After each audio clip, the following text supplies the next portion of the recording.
First dialogue rolling action. సింహం నక్కల పైనకి దాడికి వెళ్తే అది సారీ అన్న డైలాగ్. సింహం నక్కల పైనకి దాడికి వెళ్తే అది వార్ అవ్వదురా, ఇట్స్ కాల్డ్ హంటింగ్. సింహం నక్కల పైనకి దాడికి వెళ్తే అది వార్ అవ్వదురా, it's called hunting. Hi hello, నేను మీ చేతన్.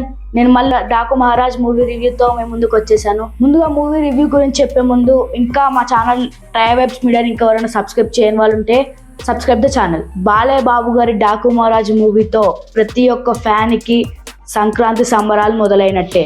సింహం నక్కల పైనకి దాడికి వస్తే అది వార్ అవ్వదురా, ఇట్స్ కాల్డ్ హంటింగ్. ఈ డైలాగ్ సినిమాలో ఉంటుంది భయ్యా. ఈ డైలాగ్ పడంగానే ఫ్యాన్స్ అందరూ ఊగిపోతారు భయ్యా, అది మాత్రం ఖచ్చితంగా చెప్తాను నేను. ఇంకా మూవీ రివ్యూ గురించి వస్తే స్టోరీ లైన్ అయితే బాలయ్య బాబు సీతారామ క్యారెక్టర్ ఒక క్యారెక్టర్ చేస్తాడు. ఆయన ఒక ఇరిగేషన్ ఇంజనీర్.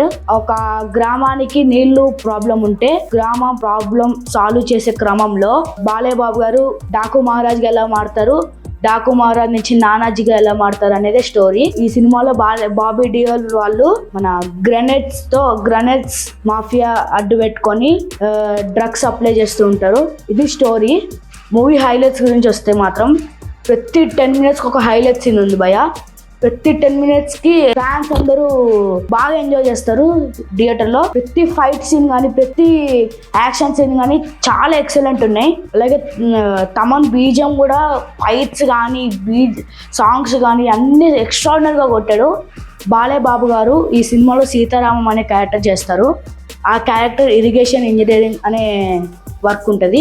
ఆయన ఒక గ్రామానికి నీళ్ళ ప్రాబ్లం సాల్వ్ చేసే క్రమంలో ఆయన డాకు మహారాజ్ ఎలా మారాడు, డాకు మహారాజ్ నుంచి నానాజీ ఎలా మారాడు అనేది మీరు థియేటర్లో చూసి తెలుసుకోవాలి. అది మీరు ఖచ్చితంగా ఎంజాయ్ చేస్తారు థియేటర్లో. బాగా ఖచ్చితంగా కనెక్ట్ అవుతారు. ఆ మారాడు అనే దానికి, ఎలా మారాడు అనే దానికి మీరు ఖచ్చితంగా కనెక్ట్ అవుతారు. ఈ సినిమాకి ఇదే హైలైట్ బ్రో. డైరెక్టర్ బాబీ గారు ఈ స్టోరీ లైన్ ని మూవీ మొత్తం చాలా బాగా రన్ చేశారు. ఈ సినిమాలో ఫైట్ సీన్స్, యాక్షన్ సీక్వెన్సెస్ ఉన్నాయి భయ్యా, మైండ్ బ్లోయింగ్ ఉన్నాయి. నేనైతే చాలా షాక్ అయినా, ఎందుకంటే ఈ బాలయ్య బాబు గారు ఈ ఏజ్ లో కూడా ఇలాంటి సీన్స్ చేస్తున్నారంటే హ్యాట్స్ ఆఫ్ ఆయనకి. ఈ పర్టికులర్గా ఈ సీన్స్ థియేటర్లో చూసినప్పుడు ఫ్యాన్స్ చేసే సంబరాలకి ప్రతి ఒక్కరికి గూస్ బంప్స్ రావాల్సిందే. నాకైతే వచ్చినాయి. మీకు కూడా అలాంటి ఫీలింగ్ కావాలంటే థియేటర్లో ఖచ్చితంగా సినిమా చూడండి. ఈ సినిమాలో ఫైట్ సీన్స్, యాక్షన్ సీక్వెన్సెస్ ఉన్నాయి భయ్యా. ఓవరాల్గా మూవీ చూసుకుంటే ఇంటర్వెల్లో ఒక ఫారెస్ట్ ఫైట్ ఉంటుంది భయ్యా. ఆ ఫైట్ మాత్రం మొత్తం మూవీకి హైలైట్ అని చెప్పుకోవచ్చు. మరి హీరో గురించి మాట్లాడుకున్నాం, మరి విలన్ గురించి కూడా మాట్లాడుకోవాలి కదా భయ్యా. ఈ సినిమాలో విలన్ ఎవరో కాదు, మన బాబీ డియోల్ గారు. యానిమల్ తర్వాత బాబీ డియోల్ గారు మంచి స్టోరీ సెలెక్ట్ చేసుకున్నారు. ఈ సినిమాలో ఆయన విలనిజం చాలా హైలైట్ ఉంటుంది. ఈ సినిమా బాబీ డియోల్ గారికి చాలా సపోర్ట్ చేస్తుంది. ఈ సినిమా ద్వారా ఆయనకి మంచి బ్రేక్ త్రూ రావచ్చు అని అయితే నేను అనుకుంటున్నా భయ్య. మొత్తానికి మూవీ రేటింగ్ పరంగా వస్తే నేను ఈ 3.5 ఇస్తున్నా భయ్య 5కి. ఓకే, మొత్తం ఓవరాల్గా చూసుకున్నట్టయితే ఈ నూతన సంవత్సరంలో ఈ సంక్రాంతికి ప్రస్తుతానికి విన్నర్ అయితే బాలయ్య బాబు గారు అని మనం చెప్పుకోవచ్చు. నేను ప్రస్తుతం అని ఎందుకు అంటున్నా అంటే ఎల్లుండి సంక్రాంతి వస్తున్నాం, సినిమా రిలీజ్ అవుతుంది.